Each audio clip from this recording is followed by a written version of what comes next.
Hi everyone, Andy here at Spymaster Gaming. Welcome back to the channel and a very warm welcome if it's your first time joining us.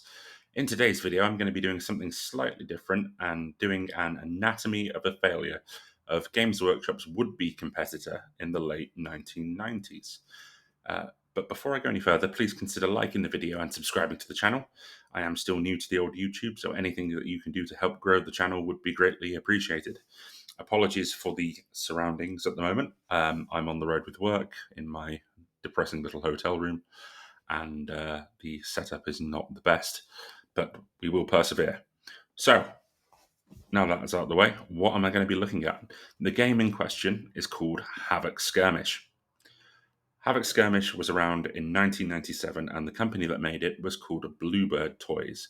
And you may not have heard of it, and in honesty, I don't blame you, because the game was only on the market for about 18 months before serious issues arose from what could only be described as a severe lack of interest.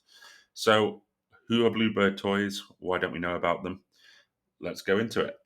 So, Bluebird Toys were originally toy manufacturers who saw how well that Games Workshop were doing in the late 80s and early 90s and wanted a slice of that action. But you may have known them from some of their other products, which were quite popular at the time, such as these.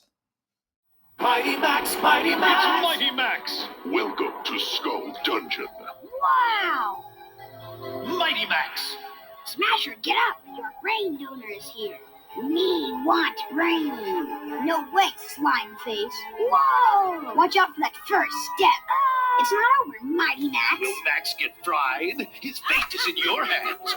Mighty Max, Mighty Max! You can collect all his adventure sets, each sold separately. Mighty Max figure included from Mattel. And their other variant on this was the one aimed at girls, which was...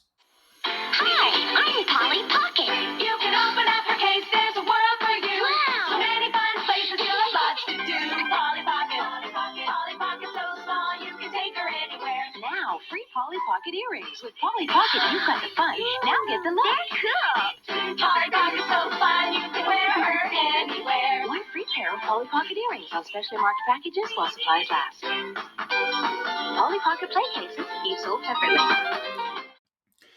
Well, there we have it. You may remember those fondly from when you were a child. I think Mighty Max had its own TV show. I think I remember watching that. And I know that the style of those toys was replicated by a lot of other toy companies. I had Ninja Turtle toys that had similar play sets that followed the Mighty Max style. And it made them a lot of money. And with that money, they obviously put it into this miniatures game. And before I go any further, I know a few of you more eagle-eyed viewers will probably be like, how come it says Mattel at the bottom of those adverts and not Bluebird Toys? Well, Mattel was a bigger company and they acted as distributor for Bluebird, because as Bluebird was a small UK company at the time, they didn't have as much clout in the industry, so Mattel acted as distributor, and that's why Mattel is on the bottom of the adverts. But it was still owned by Bluebird Toys, all the creative decisions and the designs owned by them, so that's why it says Mattel. And Mattel do come into the story later on as well. Now, from the profits of that, Bluebird Toys took notice of what Games Workshop were doing and thought, yeah, we want some of that action. Warhammer 40k, Warhammer Fantasy both performing really well, but they obviously wanted to put their own spin on it. So how does a toy company go from producing predominantly toys into the miniatures wargaming market? And the answer is with difficulty, because I firmly believe that their whole market analysis was built on misconceptions. I'm going to delve into the starter set of Havok Skirmish, and you will see why I've come to this conclusion, and how this could never have really been seen as a true competitor to Games Workshop, the money that they put into it. So here we go. We're going to look at the starter set, and I'll share with you my thoughts on it. First up, we have the box art for the Havok Skirmish battle set. Very 1990s in design, but it looks childish. Unlike the Combat Zone review that I did, which is also 90s inspired, which you can see here. But it looks cheap in its design, and it looks like it's aimed at children. And I can understand why a toy company would do that, as they produce toys for kids. But it's an underestimation of the market, first and foremost. An adult gamer would not be interested in this. It is just too childish. Next up, we have the rule book for the battle set, the Commander's Manual, with a K, because everything that should be a C has a K in this game, because they're edgy. So, first page, you have a whole page of background information for the setting. Whereas Warhammer 40k 3rd edition, which came out 2 years later, had upwards of 50 pages. It's not enough to develop a competitor setting. You've got something which looks like a Tyrannid in the middle there, but isn't a Tyrannid, something called a Pterophore, and two quite generic human factions, which are essentially red v blue by the looks of it. It tells you what you need, assembly instructions, and the cards, which we'll come on to in a bit, and some derpy looking artwork as well, which I'm really not a fan of. The data cards, I quite like games with cards. I think I've said that before. It does help you look at the stats, but the design of these, again, was just very basic. It looks like it was done on Microsoft Paint. Just too basic. The actual rules consist of about 10 pages, and it takes you through 3 different scenarios. The first scenario tells you just how to shoot, not even move. And then the second scenario somehow just decides to then bring movement into it. Logically, it should be move, then shoot, but that's just me being pedantic, probably. It gives you a bit of an idea how to build up points forces. You need quite a lot of figures for it. Probably cost you quite a bit as well if you wanted to actually expand upon this set. But 3 scenarios, and that's the full rules. It's got measuring sticks as well, so you don't need a tape measure, which I guess is nice. Keeps things nice and simple. And it basically lays it out in really simple steps, perhaps too simple. The whole manual only consists of about 17 pages, which I think is just insufficient for building a war setting.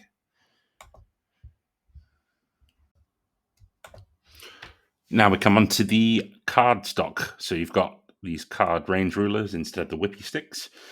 Quite nice graphics on them. I always like the hazard stripe, but not as reliable or fun as whippy sticks. And we come on to the actual combat cards. Again, the artwork I'm really not a fan of here. It's very basic and just not very appealing. And as I've said, the actual boxes and everything looks like it's been done on paint. Basic human factions, the Nexus, Rebellion, and the Khan.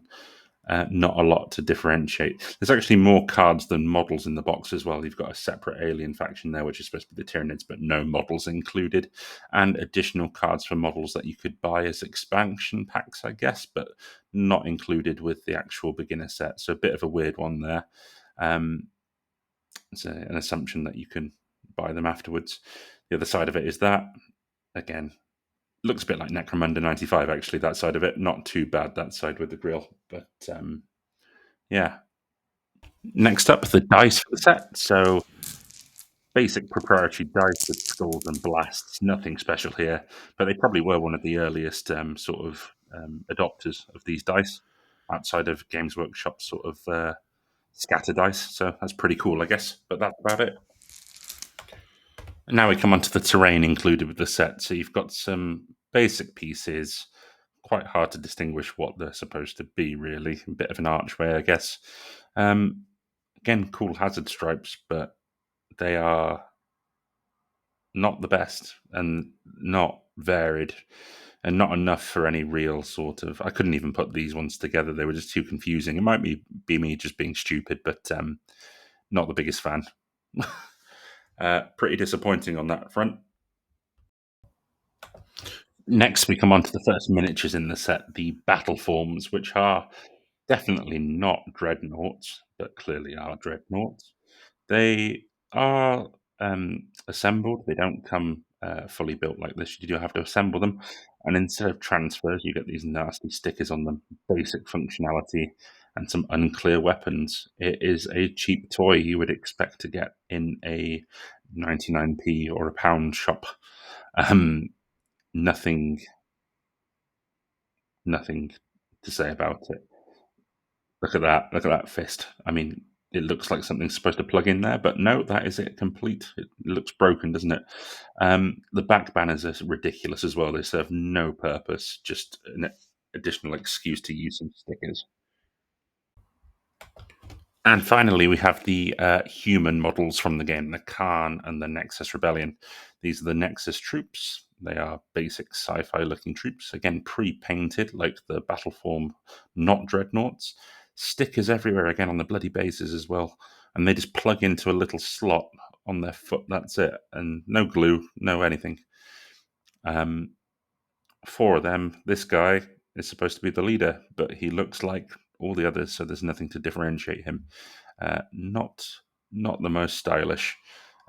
Basic paint jobs as well. I'm not against pre-painted minis as long as it's done well, and this is just nasty. I appreciate they're 26 years old at this point, but yeah, I don't think the paint would have faded that much. And these are the Khan troops. Some more dynamic poses here than the previous ones, but more bloody stickers. Look on the gun, on the shoulder. Love their stickers. Really does cement it as kids' toys, not anything that an adult could take seriously. This is the leader here. He just looks full of angst with not pistols, not fists. I don't know what they were. And this guy's just going to shoot you in the face with these guns. Really disappointing all around. The quality, they feel horrible. They bend. They're not rigid. Durable, I guess, but that's it. So there we have it, the contents for the Havok Skirmish battle set. Now, as I said before, 18 months after this set came out, Bluebird found themselves in financial disarray and ended up being sold to Mattel, who I mentioned earlier, who acted as their distributor for Mighty Max and Polly Pocket. Now, their financials were in a bit of a mess before the launch of Havok Skirmish. Mighty Max and Polly Pocket sales were down, and they were designing this game as a means to boost interest for the sort of generation of kids who'd grown up with their products who may now be interested in wargaming. But they made several errors with the design of this set. I know I've been very critical in terms of the design and the components, but with good reason, because it doesn't function as a wargame should, and I'm going to go over why. First off, if we look at the rulebook, I mentioned the one-page blurb on the first page, which describes the setting. One page is not enough to compete with Warhammer 40k. Third edition, as I said, had probably about 50 plus pages of lore. Granted, they had over, probably about 10, 11 years of sort of history at this point, but even the first editions of Warhammer 40k were more fleshed out than a single page, and with only 3 factions as well, one which is a Tyranid ripoff and 2 generic human factions. It may be enough to get the interest of a small child, but anyone who wants a bit more meat in their setting or more of a story to sort of tease the imagination, one page is simply not enough. The next, we come on to the actual rules themselves. Now, 16 pages would suffice as potentially a introductory set for a starter set, such as what we see with the new Warhammer 40k new editions. And while they aren't even full rules because they are just scenarios detailing a rule being added each time and then explaining sort of elements of the same rules time and again. So realistically, it's probably only about 3 pages of actual rules and not enough meat on the bones. It did have some unique gimmicks that were sort of different for the time, I guess. I mentioned the dice. I mentioned the range rulers sort of being contained to the one length. Also, the fact that they had a unique way of working out how many hits were scored. You'd basically look at the number of hits you make, divide by the target strength, and that was the amount of hits that got through. So unique little things like that which weren't seen elsewhere, but not enough to make it stand out. And after a brief read of those rules, you'd get a handful of games out of this set. There's not enough tactical depth to actually allow you to enjoy it. You know, something like one-page rules, where I know it's a bit of a misnomer because, you know, the rule book's actually probably the best part of 20 pages, but it's simple and it has tactical depth. It's just not present in this game. And again, only a very small child, probably up to the age of 10, would enjoy this. Anyone else would probably want a bit more from it, which unfortunately reduces a large proportion of your market appeal. Because as we know, Warhammer 40k and other hobbies, or hobby miniatures games, it's not aimed at children. There's a lot of adult gamers out there, so they've cut off most of their market from that regard. The next point, and probably the main point from this, is the actual miniatures themselves. They were all pre-painted, all single pose, with the exception of the not dreadnoughts.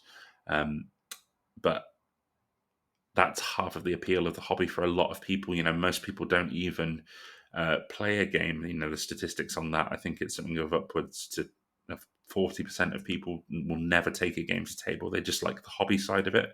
If you have already pre-painted your miniatures, you've lost that market share again, and you've not even done a good job of it. That's the most disappointing thing, I think, for me. It's just the fact that you've got these ugly, ugly miniatures that they're not good enough quality to be action figures. They're not miniatures that any serious hobbyist would want, even to try and repaint, because let's face it, the sculpts and that are quite poor. They just sort of fall in this weird middle ground when nobody would want them. And it showed. The sales were really, really poor for this game. And as I've said, it drove them into financial disarray. And that was the end of Bluebird. And while they tried to be a competitor to Games Workshop in the 1990s, they ultimately failed, because I think they just didn't understand what it takes to make a war game with mass appeal. It was a noble attempt, and I can see why they tried to do it. It'd be interesting to see if another toy company could come along and do this and challenge Games Workshop. At the moment, none of the big ones, Mattel, Hasbro, have really explored it. I know Hasbro and their Wizards of the Coast brand have tried to do a miniatures game with Dungeons and Dragons, but there's nothing really from big toy companies that have tried since to match Games Workshop. And it's interesting to see if it would ever happen again, because I think with the resources and the understanding, a challenger could come along. I applaud Bluebird for trying it. They saw a market that they wanted a share of, and they went for it. It's just that they did it in a despicably bad way that ended poorly for them and ended up nearly bankrupting the company. But beside that, it was a really good idea. So there's a bit of history for you if you weren't aware of that Skirmish game. I hope you've enjoyed the video. Let me know if you want me to cover any other vintage games from your childhood that you may remember that don't get a lot of light in the comments below. And I will see you on the next one. Thanks very much.